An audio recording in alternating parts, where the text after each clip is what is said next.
So today I'm going to change the front brake pads and rotors on my X5 35i BMW. It's a 2017 model. So let me get started. Alright, so the first thing I did was took off the tire, and now we are going to disassemble the caliper, and then after that we'll take off the rotor. So the first step is removing this clip right here. So the easiest way to get that clip off is to come in with either a small crowbar or a screwdriver from the side and push into the car so the clip comes off the end.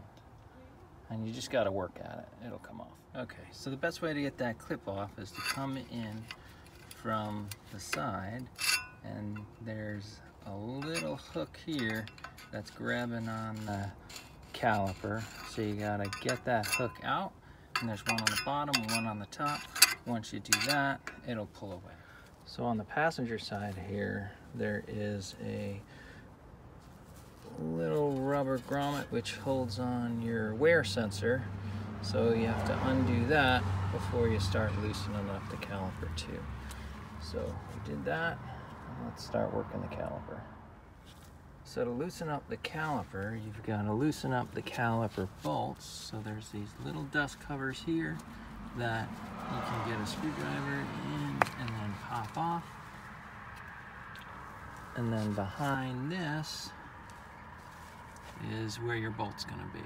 So there's one on the top, which I'm showing you, and then there's one also on the bottom. There it is. So let me loosen those, and then the caliper will come off. So now those caliper bolts are loose and disconnected from the caliper bracket. So you should be able to just take a screwdriver and push the caliper so it slides right off the rotor. So we'll do that, and then we'll see what we got next. Okay, so this caliper came off. We got one brake pad that we just got to pull away, and then there's also the wear sensor that is inside the other brake pad. So we just got to pull that wear sensor out of there, and then we'll be good to go to start taking the bracket off. So we tuck the caliper up out of the way. Now we have to get this bracket right here off.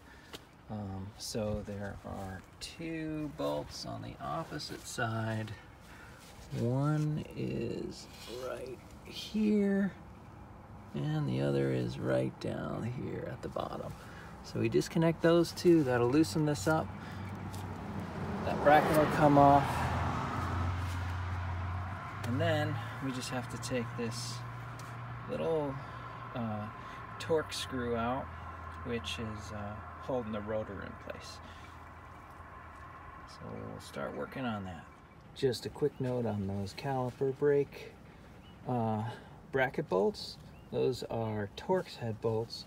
So you're gonna need one of these, and this is an E18, which fits the Torx head bolts on the back of the caliper bracket for this car. All right, so now we're gonna take out this little set screw, and it's actually a number 6 Allen hex head type of end, not a Torx bit. So we'll take that out, and then we'll start getting the rotor off. So now that you got the set screw out, I like to put one lug nut in just to hold the rotor in place. That way when you hit it with a rubber mallet, eventually it's gonna break free and it doesn't crash to the driveway.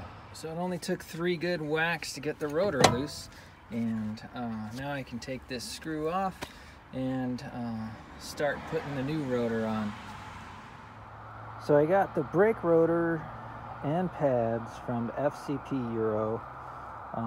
They're Zimmerman rotors and Textar pads, and then you've got the BMW brake paste as well as the new wear sensor.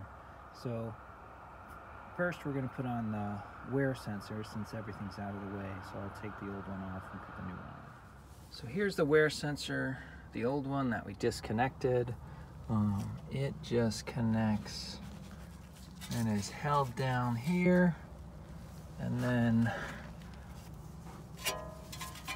it wraps around the back side where it runs up and is connected here again, and then connects right into here, this box. So should be pretty easy to take off, and then we'll just reroute it the same way with the new one. All right, so we routed the new wear sensor. So it goes over the top and then through the back. It's this top one here, and then it goes into this little box right here. So easy to open.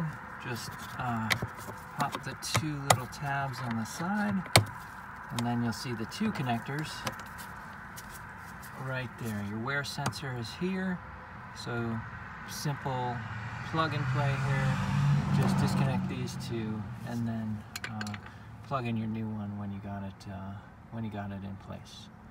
Just thought I'd show that too. Okay, so before we put the rotor on, I like to put anti-seize around where the rotor is going to connect to the hub there. So you can get a spray anti-seize, or mine, the one I use, has a brush with it.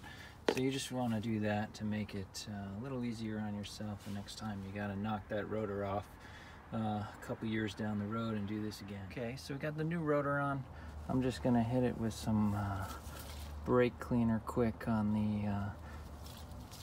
the side that we can see here. I hit it quick on the back side before I put it on.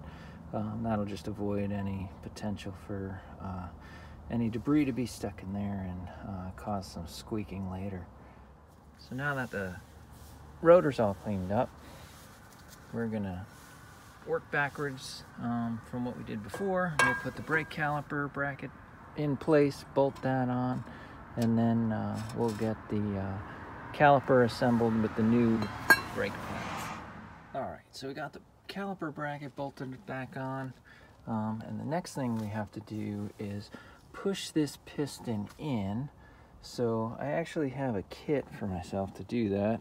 Bought it some time ago on Amazon. How I used to do it was I would use a C-clamp and clamp over the caliper piston, and use one of the old brake pads right there on the caliper and just clamp down until that piston pushed itself all the way into the back of the piston housing. So for me, now that I have this tool, I'm going to put this tool on there, and then it'll be a little bit easier for myself to push that piston back. All right, so I got the tool in place, and then I'm just going to go ahead and turn that so it pushes the piston back into the caliper housing. Okay, so we got that caliper pushed back to where it needs to be, just about flush with the housing. So now I have my brake pads. So this brake pad has the bracket on the back, which fits inside the caliper, and then the other brake pad has nothing on the back, and that's just gonna sit up against the caliper itself. So let me get those in place, and then we'll keep going. So before we put the brake pads in, you're just going to want to fish your wear sensor through the caliper, and then that wear sensor is going to go into the U-shaped channel there on your pad. Just make sure you have the wear sensor pointing in the right direction. So where that little bump is going to be facing towards the thick part of the pad. So I put the pads on, and then I just sat the caliper in place. So I didn't bolt it in yet.